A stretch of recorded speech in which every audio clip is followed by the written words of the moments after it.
পুর গ্রামে পবন নামে এক লোভী ময়রা থাকত। পবনের চেহারা বেশ বড় আর পেটুক ছিল।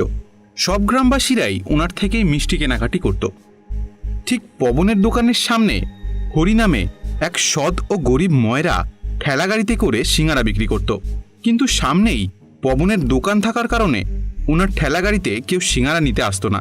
আরে তাড়াতাড়ি হাত চালা শিবু, এখনই খদ্দের চলে আসবে সিঙ্গারা নিতে। তোকে না কতবার বলেছি তাড়াতাড়ি হাত চালিয়ে কাজ করতে। আর হ্যাঁ, ওই পাউডারটা দিয়েছিস তো, যেটা আমি তোকে দিয়েছিলাম?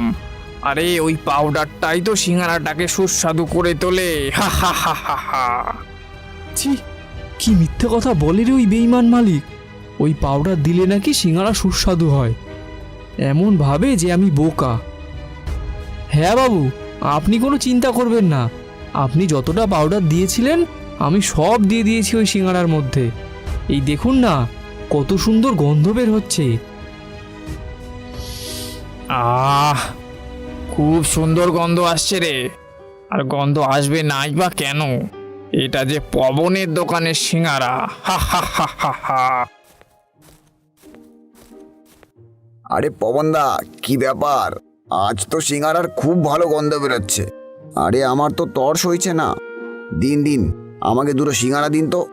আরে হ্যাঁ হ্যাঁ, এখনই দিচ্ছি। বুঝলে ভায়া, এটা হলো পবনের দোকানের সিঙ্গারা। এই রকম সিঙ্গারা তুমি আর কোথাও পাবে না। আজও তো একটাও সিঙ্গারা বিক্রি করতে পারলাম না। এভাবে আর কদিন চলবে জানি না। গ্রামবাসীরা কেন আমার দোকানে সিঙ্গারা খেতে আসেন না। ভগবানই জানে ওই পবনদা ওর সিঙ্গারা এমন কি দেয় যে ওর সিঙ্গারার গন্ধেই সবাইকে টেনে নিয়ে আসে। আর আমি এত কষ্ট করে সিঙ্গারাগুলো বানাই, কোনো গ্রামবাসী আমার সিঙ্গারা খেতে আসে না।